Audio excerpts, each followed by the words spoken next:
iya mbere ukwakira mu wa mirongo icyenda twarose inzozi nziza ko tugiye kwambuka mu gitondo cya kare twari dusesekaye ntawadukomye imbere oye Nkotanyi Gitumba hinjiwe umutara wafashwe na Gatuna hinjiwe ibirunga byafashwe Ruhengeri twayituye oye Nkotanyi ubwo azazimana irukana ibihugu atakira abazungu bamurire ubwo barahurura intwaro zikomeye abenshi bo muri bo bari baritangira Kagitumba yinjiwe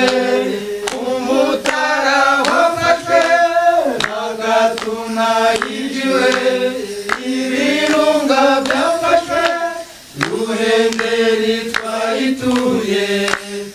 oye Nkotanyi tugeze Ruhengeri tubohora ababoshye abenshi bo muri bo batashye mu Nkotanyi amajoro y'izinde komanda biseruka muvunanya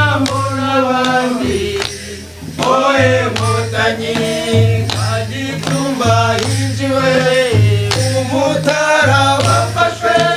na Gatuna hinjiwe ibirunga byafashwe Ruhengeri twayituye oye Nkotanyi iya mbere ukwakira